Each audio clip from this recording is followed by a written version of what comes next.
Hey, what's up, guys? How you doing? It's me, Mr. 4K Upscaler. You know, this is my second day testing this television, R617, 55-inch, 6 series model from TCL. And I have to say that I'm getting more and more impressed by this TV. And the reason I'm saying this, it's not because this is the greatest TV ever made. No. The reason I'm getting more and more impressed it's by the company TCL and what they're willing to sacrifice to give us a almost a premium quality for a very good price. We have to remember this is a $600 TV, and technology they're putting inside this TV for $600, you ain't gonna see any other manufacturer do that.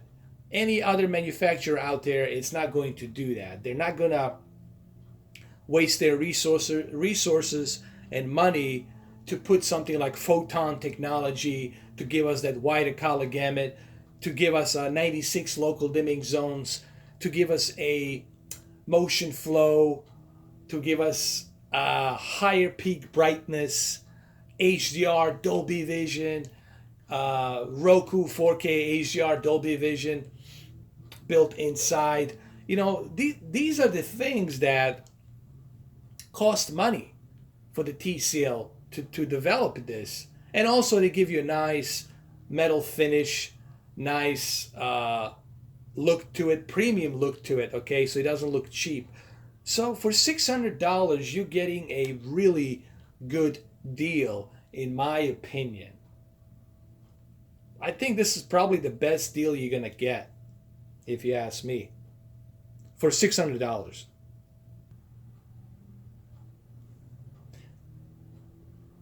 And you've seen my videos today. I compared Sony X900E with this television. And although there are some differences, obviously, but I've been thinking about this in the past couple of hours while I was watching World Cup, Croatia versus Nigeria. I was thinking about myself, you know what? Is it really that much of a huge leap of a difference? I was looking at both Sony X900E and then I was looking at this television, and I said to myself, you know, I was lucky enough to get the Sony X900E for $900. Original price tag was $1,500. Now you can get it for like $1,100, $1,000. And I said to myself, is it really worth it putting that extra $600 or $1,000 for what? Like, are you really getting any extra accolades that your eyes will see?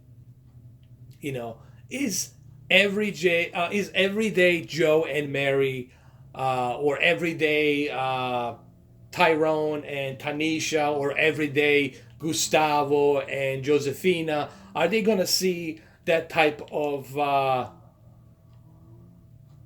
difference? Are they going to see that drastic difference? That's the question I ask. And I know a lot of people, I know a lot of friends that have 930E and they have Q9F. And I always ask them, you know what, man, honestly, are you really happy with your TV? And they're like, well, yeah, it's a nice TV. But I said, is it really a huge step up? I have a friend of mine, Jason, who had 930E and then he actually traded in his 930E. He still had it. He had it for like 3 weeks. Then he traded in and he got himself a Q9F. And I asked him, is it really a huge difference? And he said, you know what, man?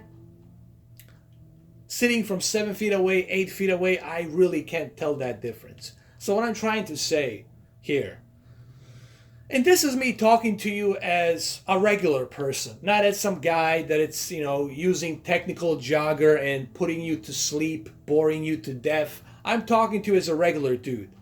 It's like, are you really going to see that major leap forward? Guys, all of these televisions, they are all 10-bit. They are all 10-bit televisions, all right? And they are all 10-bit color televisions. All right, so you're not gonna see like drastic improvement on the color. 10-bit is still 10-bit. The measurement of wide color gamut, it's something that your eyes will really have a hard time depicting that, you know, unless you use an instrument to measure that color spectrum, like a software to measure that color spectrum beyond Rec 709, okay? But in honesty, all of these televisions, all they are is they have a extra filters and processing, and of course that extra peak brightness. But they're all 1000 nits, maybe up to 1400 nits currently right now. Q9F, I think it goes up to what? Close to 1500 nits, right? It goes up to the 1500 nits. So until we see 8K resolution with 12-bit, till they start rolling out 12-bit 8K 4000 nits televisions, I don't think we're going to see that major step up. All right? When they start rolling out 12-bit televisions with 8K resolution,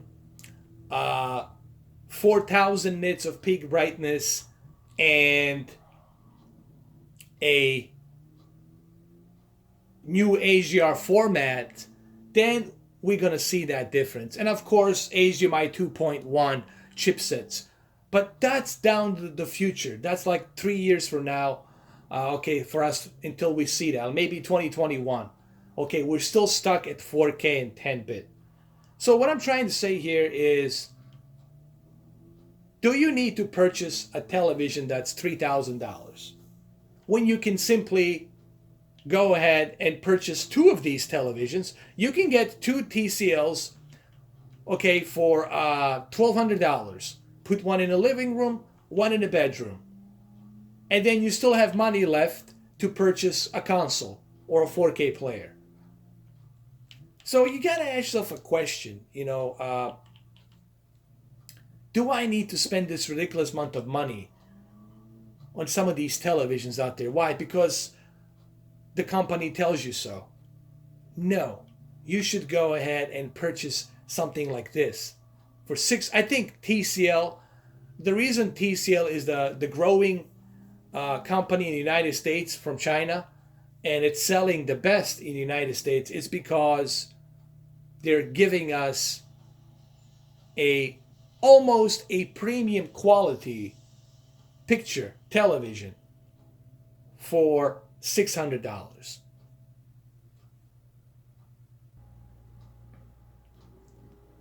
So the answer is no. Honestly, you really don't need to spend $3,000, $4,000 on some of these TVs, because a year from now, 2 years from now, you're gonna regret spending that kind of cash. Okay, even my Samsung KS8000 right now, I mean, when I purchased it, was close to $2,000. But right now, I could maybe sell it for $1,200 if I get lucky, for maybe $1,200. So my question here to you guys is, and I want you guys to leave me a comment down below. What do you think? Do you think buying a premium, high-end premium TVs, it's worth it? Or is it better to play it safe and just purchase something like this, like TCL? The reason I'm asking this question, because I've been thinking about this, because this is coming from a guy who tested a lot of TVs, including all of the OLEDs, all 3 generations of OLEDs, and I can tell you firsthand that I've been asking this question myself, and I can tell you my answer is that no, you don't really, quite honestly, need to be spending that kind of money. on these high-end televisions, okay?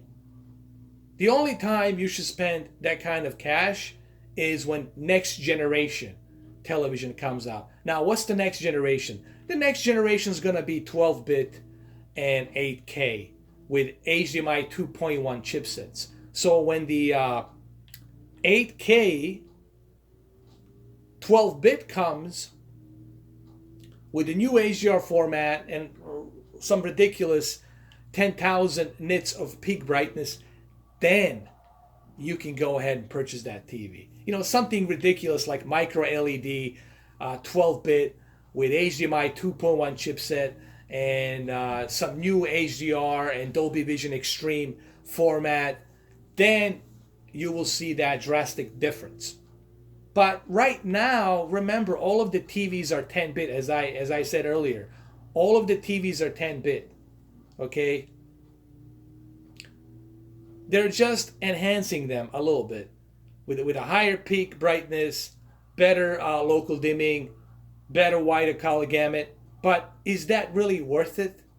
You spending that extra hard-earned cash? And to me, honestly, the answer is no. And this is how I feel.